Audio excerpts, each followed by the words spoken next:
என்னன்னு பார்க்கலாம். என்ன கேட்டிருக்காங்க அப்படின்னா, mention the difference between fundamental rights and directive principles of state policy அப்படின்னு கேட்டிருக்காங்க. First, fundamental rightsனா என்னன்னு பார்ப்போமா, சும்மா பேசிக்கா.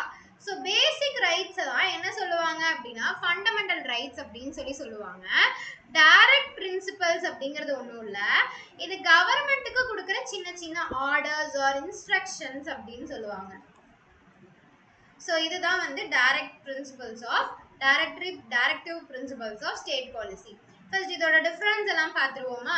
இந்த ஃபண்டமெண்டல் ரைட்ஸை எங்கிருந்து டிரைவ் பண்ணியிருக்காங்க அப்படின்னா derived from USA Constitution. So USA கான்ஸ்டிடியூஷன்ல இருந்து தான் இந்த ஃபண்டமெண்டல் ரைட்ஸை வந்து எடுத்திருக்காங்க. டைரக்டிவ் பிரின்சிபல்ஸ் எங்கிருந்து எடுத்திருக்காங்க அப்படின்னா it is also derived from Ireland. So இது எங்கிருந்து எடுத்திருக்காங்க, அயர்லாண்டோட கான்ஸ்டிடியூஷன்ல இருந்து எடுத்திருக்காங்க. மொத்தமா அப்படியே காப்பி பண்ணாங்களா இல்ல, நம்ம இந்தியாவுக்கு ஏற்ற மாதிரி அவங்க மாத்தி இது பண்ணியிருக்காங்க. ஸோ அடுத்து இந்த ஃபண்டமெண்டல் ரைட்ஸை கவர்மெண்ட் கூட cannot take away. கவர்மெண்ட் கூட இந்த ஃபண்டமெண்டல் ரைட்ஸ் என்ன பண்ண முடியாது, அழிக்கவோ எடுக்கவோ முடியாது. So government cannot be taken out. ஆனா இந்த டைரக்டிவ் பிரின்சிபல்ஸ்ங்கிறது நான் சொன்ன மாதிரி இது ஒரு சாதாரணமான இன்ஸ்ட்ரக்ஷன்ஸ் மட்டும்தான். ஸோ எப்போ வேணா எந்த இன்ஸ்ட்ரக்ஷன் வேணா கவர்மெண்ட்ல இருந்து பாஸ் ஆகலாம். So it is a instruction அப்படிங்கிறாங்க. அடுத்து என்ன சொல்லியிருக்காங்க அப்படின்னா it can be enforceable by law. அதாவது இந்த fundamental rights can be enforceable by law. அதாவது எனக்கு ரைட்ஸ், ஃபண்டமெண்டல் ரைட்ஸ்ங்கிறது ஒரு லா ஆஃப் கான்ஸ்டிடியூஷன்ல இருக்க லா, கரெக்டா? ஸோ இந்த லாவை யாராச்சும் வயலேட் பண்ணாங்க அப்படின்னா இது கோர்ட் மூலியமா நம்மளால என்ன பண்ணிக்க முடியும் அப்படின்னா ஒரு கேஸ் போட்டோ இல்லை என்ன வேணா அதுக்கேற்ற மாதிரி நம்மளுக்கான நியாயத்தை நம்மளால போய் வாதாட முடியும். ஸோ அது it can be enforceable by law, by court law, court enforceable by court of law. So அடுத்து இது என்ன பண்ண முடியாது அப்படின்னா it cannot be enforceable by court. It cannot be enforceable. ஏன் அப்படின்னா இது ஒரு சாதாரண இன்ஸ்ட்ரக்ஷன், கரெக்டா? இட் இஸ் நாட் அ லா. இது லா கிடையாது, இது வந்து ஒரு இன்ஸ்ட்ரக்ஷன். ஸோ இதுக்கெல்லாம் போய் நம்மளால என்ன பண்ண முடியாது, கோர்ட்ல போய் வாதாட முடியாது. ஸோ அடுத்த பாயிண்ட் என்ன அப்படின்னு பார்த்தீங்கன்னா இது ஃபண்டமெண்டல் ரைட்ஸ் அப்படிங்கிறது ஒரு லீகல் டிரான்சாக்ஷன். லீகல் டிரான்சாக்ஷன் அப்படிங்கிறது கான்ஸ்டிடியூஷனால அங்கீகரிக்கப்பட்ட ஒரு ரைட்ஸ், கரெக்டா? ஸோ அதுதான் லீகல் டிரான்சாக்ஷன் அப்படிம்பாங்க. ஸோ இது என்ன அப்படின்னு பார்த்தீங்கன்னா இது பொலிட்டிக்கல் டிரான்சாக்ஷன்.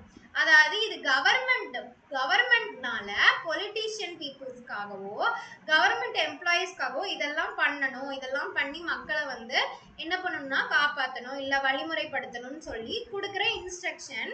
அதனால இது என்னது, பொலிட்டிக்கல் டிரான்சாக்ஷன். அடுத்து இது என்னன்னு பார்த்தீங்கன்னா இந்த ஃபண்டமெண்டல் ரைட்ஸை நம்மளால இம்ப்ளிமெண்ட் பண்றங்காட்டி நம்மளோட டெமோக்ரஸியோட ஸ்ட்ரென்த் என்ன ஆகுது அப்படின்னா ஸ்ட்ரென்த் ஆஃப்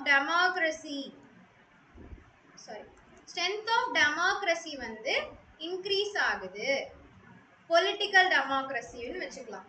ஏன் பொலிட்டிக்கல் டெமோக்ரஸினா பீப்புள்ஸ் ஓட்டு போடுறாங்க, ஈக்குவாலிட்டி பார்க்குறாங்க, கோர்ட் வழியா அவங்களுக்கான இதெல்லாம் பண்றாங்க.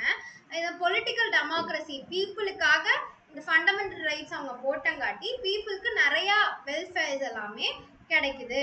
ஸோ அடுத்து இந்த டைரக்டிவ் பிரின்சிபல்ஸ் என்ன ஆகும் அப்படின்னா இது என்ன ஸ்ட்ரென்தன் பண்ணுது அப்படின்னா சோஷியல் டெமோக்ரஸியை வந்து ஸ்ட்ரென்தன் பண்ணுது.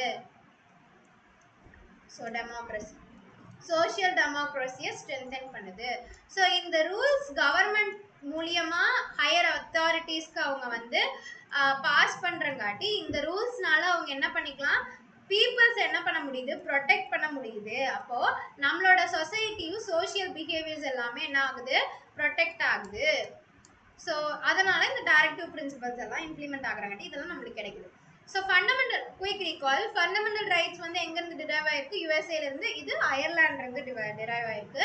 இதை கவர்மெண்ட் நினச்சா கூட மாற்ற முடியாது. ஆனால் இது ஒரு இன்ஸ்ட்ரக்ஷன் மட்டும்தான். டைரக்டரி பிரின்சிபல்ங்கிறது it is an instruction. So இதை வந்து கவர்மெண்ட் வந்து மாற்றலாம். அவங்க நிறைய இன்ஸ்ட்ரக்ஷன்ஸ் என்ன பண்ணலாம், பாஸ் பண்ணலாம். அடுத்து இது கோர்ட், இப்போ ஒரு ரைட்ஸ் எனக்கு வயலேட் ஆயிடுச்சு அப்படின்னா நம்மளுக்கு அந்த ஃப்ரீடம் இருக்கு. கோர்ட்ல போய் வாதாடி இது என்ன பண்ண முடியும், இந்த லா வந்து வயலேட் ஆயிருக்குன்னு சொல்லிட்டு இது பண்ற அளவுக்கு என்ஃபோர்ஸ்மெண்ட் இருக்கு. ஆனா இதுக்கு என்ஃபோர்ஸ்மெண்ட் கிடையாது. Because it is an instruction, not a law. அதே மாதிரி இந்த ரைட்ஸ்ங்கிறது இது லீகல் சான்சாக்ஷன், அதாவது it is a law. So இது கான்ஸ்டியூஷன்ல இருக்க லா. இது பொலிட்டிக்கல் சான்சாக்ஷன், கவர்மெண்ட்னால பாஸ் பண்ணக்கூடிய இன்ஸ்ட்ரக்ஷன், அதுதான் பொலிட்டிக்கல் சான்சாக்ஷன் அப்படிங்கிறாங்க. இது ஃபிஃப்த் பாயிண்ட் என்னன்னு பார்த்தீங்கன்னா, இந்த ஃபண்டமெண்டல் ரைட்ஸ்னால பொலிட்டிக்கல் டெமோக்ரஸி அப்படிங்கிறது ஸ்ட்ரென்தன் ஆகுது.